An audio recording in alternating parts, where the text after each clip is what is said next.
한 절씩 교독을 하시겠습니다. 에벨은 두 아들을 낳고 하나의 이름을 벨렉이라 하였으니 그때의 세상이 나뉘었으며 벨렉의 아우의 이름은 욕단이며 셀렙과 하살바역과 예라와 하도람과 우살과 다글라와 스바와 오빌과 하율라와 요압을 낳았으니 그들이 다 욕단의 아들이며 그들이 거주하는 곳은 메사에서부터 스발로 가는 길의 동쪽 산이었더라. 아멘. 이 시간에는 우리 이정민 목사님, 우리 충북노예 서기로 여러 이렇게 섬기고 계십니다. 이제 오셔서 선교를 위해 부름받은 민족, 이런 제목으로 말씀을 전해 주시겠습니다. 먼 길을 오셨습니다. 목사님 올라오실 때 우리 오른손 높이 들어서 하나님 감사합니다, 하나님께 영광 돌립니다, 또 주의 이름으로 축복합니다, 환영합니다, 사랑합니다, 할렐루야, 큰 목소리로 같이 인사를 나누시도록 하겠습니다. 이 목사님 올라오시겠습니다.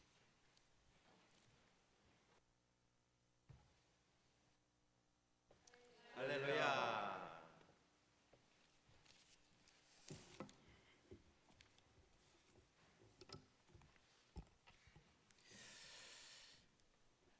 우리 충북노예와 캐나다 서부 한카노예가 형제 교련을 맺고 매년 이렇게 인문대 오고 가면서 협력과 교류를 해오던 중 제가 이렇게 서기를 맡아서 금년도에 꿈에도 그리고 와보고 싶었던 캐나다, 특별히 로키 산맥을 다녀왔습니다. 야, 장엄하다, 아름답다, 정말로 넓다, 정말로 참 기름진 땅이다. 저 산 중에 한 바위 큰 것만 한 개 있어도 사람들이 아마 1년에 많이 찾아올 텐데, 그런 생각을 하면서 정말로 좋은 시간을 가졌고, 또 이렇게 이제 우리 임원 간담회를 통해서 어떻게 하면 더 구체적으로 우리 충북노예와 협력 관계를 맺으면서 앞으로 발전시켜 나갈까를 협의를 하게 됩니다. 오늘 그 읽어드린 말씀을 통해서 선교를 위해서 부름받은 민족, 우리의 구원이 어디서 나오는가? 우리의 구원은 교회로부터 나오는 겁니다. 우리의 생명이 어디서 나오는가?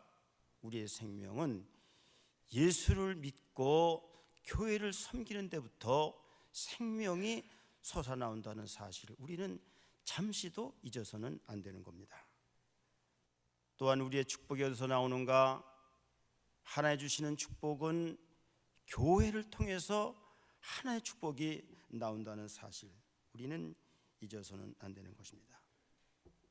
교회는 주님의 몸이고, 교회가 하나님의 나라고, 교회가 하나님의 백성인 것입니다.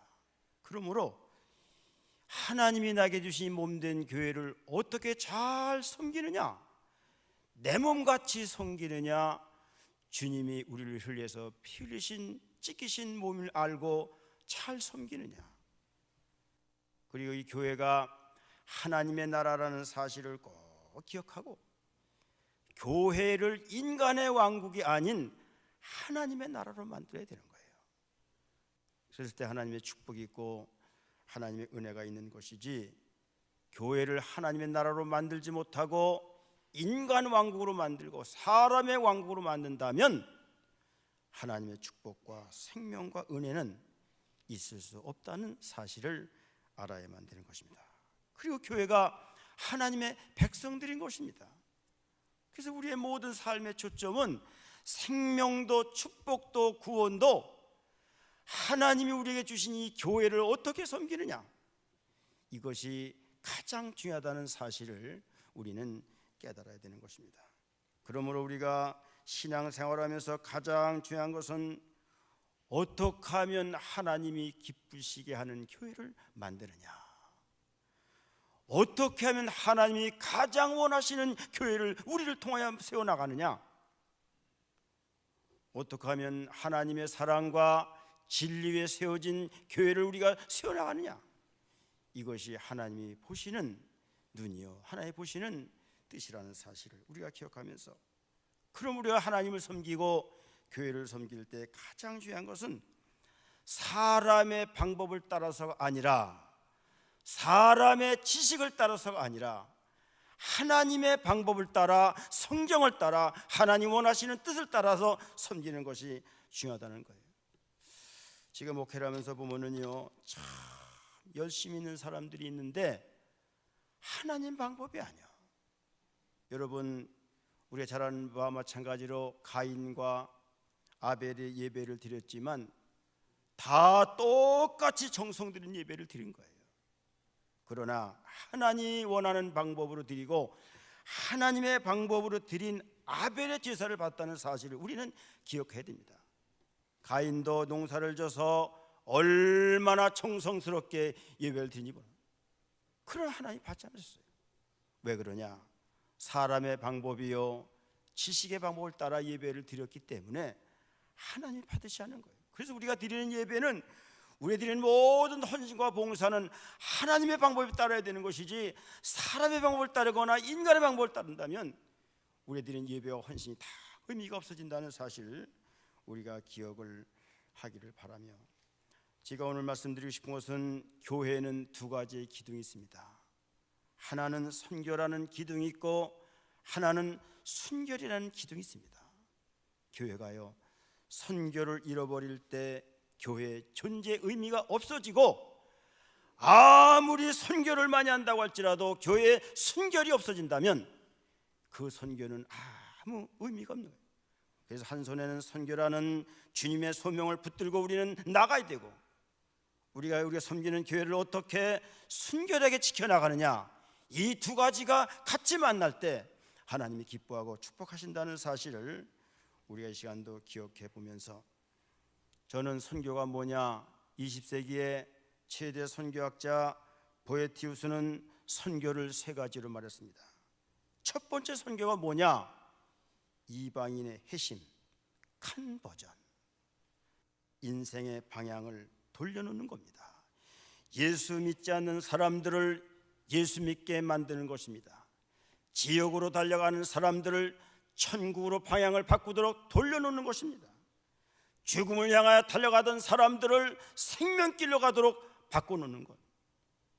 그래서 많은 구원받지 못한 사람을 구원받게 만드는, 이것이 선교라고 보에티우스는 우리에게 말했습니다.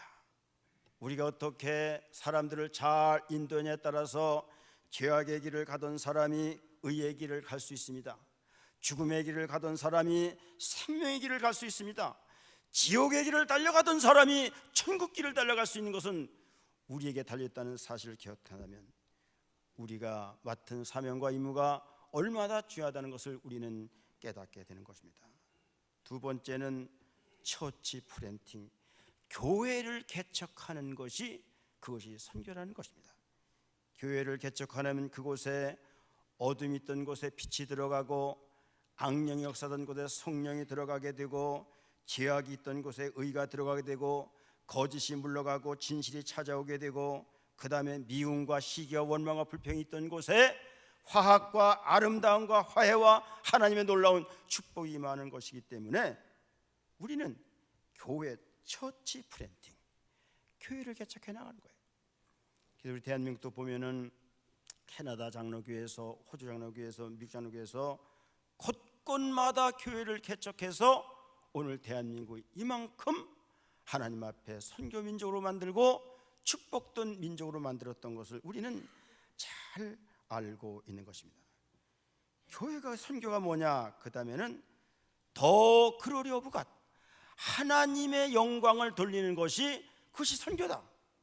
사도 바울은 말했습니다. 너희가 먹으나 입으나 마시나 죽으나 사나 다 하나님의 영광을 위해서 하라. 교회를 섬기는 것도, 먹는 것도, 사는 것도, 말하는 것도, 모든 것이 다 하나님의 영광이 될 때 그것이 선교이지, 썬데이 크리스찬 되는데 먼데이 크리스찬이 되지 않는다면 아무 의미가 없는 거예요.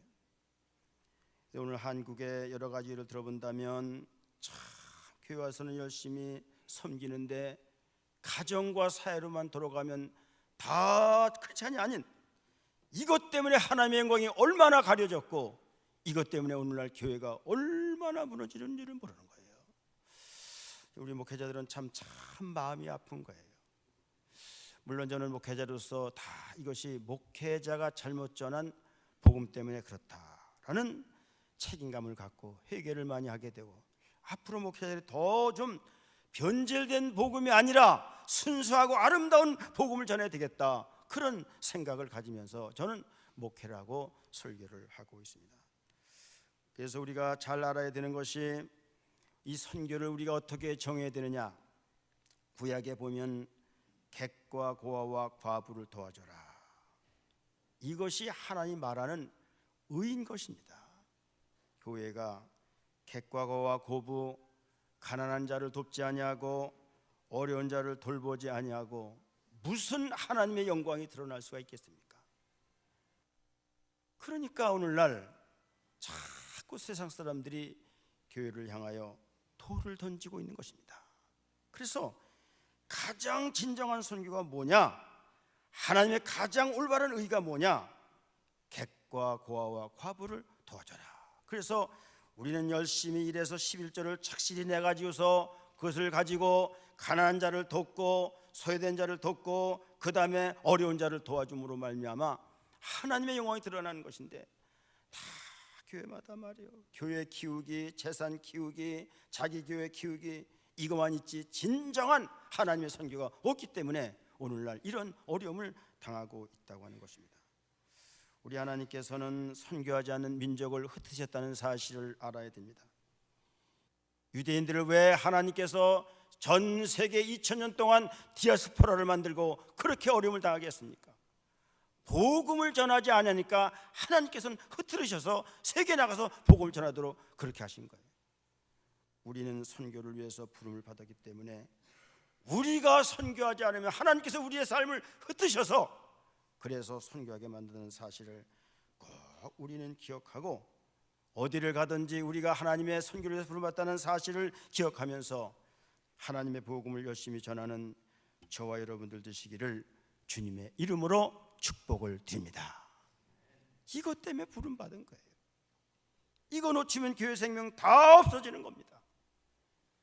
우리 이거를 꼭 기억하고 나가야 되는 거예요. 그러면서 우리는 교회 순교를 늘 우리는 생각해야 됩니다. 우리 예수님은 신랑이시고 우리는 신부입니다. 신부에게 얼굴 예쁜 것도 중요하고 마음씨 고운 것도 중요하고 인격도 중요하지만 가장 중요한 것은 뭐가? 순결이 생명입니다. 순결을 잃어버리면 신부로서 모든 것을 잃어버리지 않습니까? 어떻게 우리 교회가 순결을 잘 회복하느냐, 이것이 하나님을 기쁘게 하는 것이고 이것이 축복을 만들어내는 길인데, 그래서 저는 몇 가지 한번 생각해 보면은 우리 교회가 민주주의 하는데 이거 잘못된 겁니다. 데모크라시라고 하는 민주주의 데모는 사람을 말하는 거예요. 민주주의는 인간이 중심된 교회를 말하는 것이지, 우리 교회는 데모크라시라고 하는 하나님 중심주의 신정정치지 민주주의가 아니에요. 사람이 모여서 숫자로 결정한다? 위험한 일입니다. 그래서 많은 사람들이 민주주의를 미명하래 숫자를 동원해서 죄인을 의인으로 만들어 놓고 의인을 죄인으로 만들어, 거짓을 의로 만들어 놓고 의로운 사람을 불의로 만들어 버린 일이 얼마나 많이 있고, 해서는 안 되는 일을 숫자를 동원해서 민주주의 미명아래 이것을 다수결을 만들어 가지고서 하나님의 나라를 무너뜨린 일이 얼마나 많이 있어요. 우리는요 항상 하나님이 기뻐하시는 일이 뭔가, 성경이 원하시는 일이 뭔가, 주님이 원하시는 일이 뭔가를 생각하면서 우리가 주님의 일을 해야 되는 것이지, 내 왕국 세우고 내 파 만들고 내 힘 키우고 내 왕국 키우고 다 그래서 하나님의 나라가 무너지는 거 아닙니까? 목회하면서 보면 그런 게 있어 너무 참 마음이 아플 때가 있어요. 하나님은 뒷전이에요. 그렇죠? 내 왕국 키우고 내 만족 만들고 내 힘 키우고, 이거는 하나님의 나라가 아니라는 사실을 꼭 우리가 기억하면서, 우리의 두 번째, 우리가 순교를 위해서는 세속주의로 우리는 물리쳐야 됩니다. 교회가 세상을 따라가는 그런 시대가 되었습니다.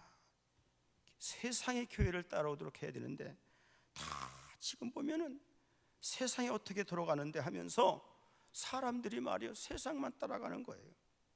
요즘 뭐 동성연애를 찬성하고 앉았고, 성차별을 없애야 된다는 인권과 또는 뭐 자유와 민주의 미명 아래 성차별을 없애야 된다 해서 동성연애를 주장하고 있고, 참 복잡한 시대에 우리는 살아가고 있어요. 절대 우리는요 성경을 따라, 그래서 오직 예수, 오직 믿음, 오직 바이블, 이 세 가지다. 오직 천국.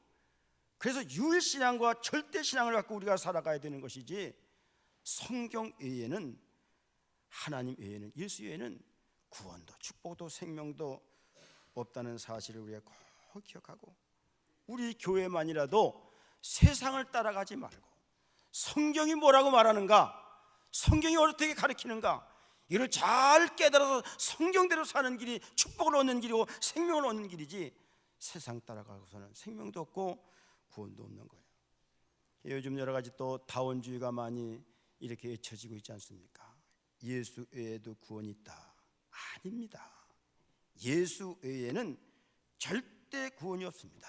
그래서 사도행전 4장 10절을 봐도 예수 이름에는 구원받는 사람이 없다고 말씀했고, 요한복음 14장 6절에 보면 내가 길이요 진리요 생명이니 나로 말미암지 않고는 아버지께로 갈 자가 없다고 분명히 우리에게 못 박아 말씀하고 있기 때문에, 이 절대 생명의 진리, 절대 복음, 이걸 우리는 붙들어야 되는 거예요.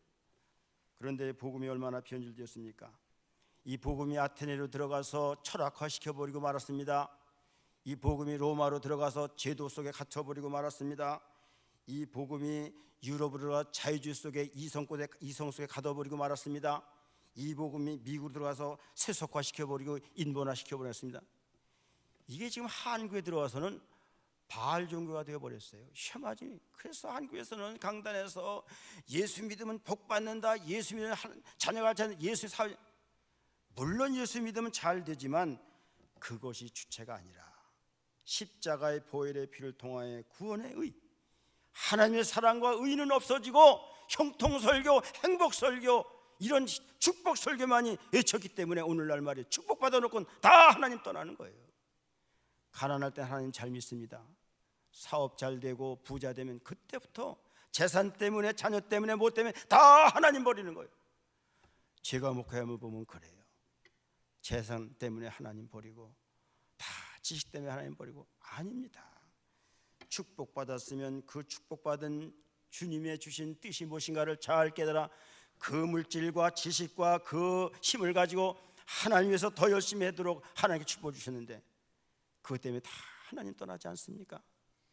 그래서 우리 밴쿠버 한인 장로교회 모든 성도님들은 이곳에 와서 많은 고난도 겪었을 테고, 하나님의 축복을 받아가지고서 왜 하나님께서 나에게 복을 주셨는가, 왜 이 땅에까지 나를 보내줘서 살게 하는가, 하나님의 뜻이 있다, 선교를 위해서 나를 보내줬다는 이 귀한 생각을 가지고 우리는 복음을 전하고 예수를 전하고 생명을 살리는데 우리는 앞장을 서야 되는 것입니다. 우리가 잘 아는 바와 마찬가지로 마태복음 28장에 보면은 모든 민족으로 제자를 삼고 아버지와 아들과 성령의 이름으로 세례를 주고 내가 가르쳐 모든 것을 가르쳐서 지키게 하라라고 말씀하고 있지 않습니까? 그러면서 오늘 창세기 10장에 보면은 그런 말씀하고 있는 거예요. 에벨의 아들이 두 아들이 있는데 벨렉은 이스라엘 자손들을 말합니다. 벨렉의 6대 후손이 아브라함입니다. 그 다음에 욕단이 있는데 그것이 우리 한국으로 흘러온 사람들이라는 거예요. 그래서 초림 예수는 이스라엘을 통해서 십자가 구원이 온 유럽에 전파되었습니다. 마지막 예수님 오실 때가 우리에게 남아 있습니다. 하나님께서는 마지막에 어떤 민족을 쓰시는가? 성경 창세기 10장 23절을 보면 한국 쓰신다고 말씀하고 있다는 거예요. 욕단 민족이 우리 민족이 동쪽에 위치한 민족이라는 것입니다. 그래서 한국을 하나님께서 축복해 주셨습니다. 앞으로 통일이 되고 이제 한국에 새로운 기술을 줘서 통일이 된다면은 대한민국에 있는 기술과 일본과 미국의 자본과 중국과 소련의 지하전원과 이를 합쳐서 미국의 북한의 값싼 노동력과 값싼 대지를 이용해서 기술을 발휘하면은 한국이 세계에서 지금 앞으로 30년 40년 후면은 세계 1대 2대 북이 된다고 그렇게 미래학자나 예언자들은 말했습니다. 이것이 뭐냐면 통일을 통하여 재림예수를 전할 수 있는 이 특별한 사명과 선교의 정신을 우리에게 줬다는 사실을 우리 모든 사랑하는 성도들이 깨닫고 마지막 우리에게 주신 그 사명을 잘 깨달아서 앞으로 이것을 위해서 기도하고 이것을 위해서 선교에 힘쓰고 이것을 위해서 우리는 하나 주신 것들을 잘 동원해서 하나님을 섬기고 그래서 앞으로 비전을 갖고 통일족을 이뤄서 앞으로 21세기에 재림 예수를 전해서 전 세계에 우리 한국이 주도하는 그런 시대가 온다는 이 비전과 꿈을 가지고 열심히 일하고 열심히 예수를 믿음으로 말미암아 이 땅에 사는 동안 하나님의 큰 축복을 받고 또 그것을 가지고 선교의 열정을 뿜고 일하는 여러분들 되시기를 주님의 이름으로 축복을 드립니다.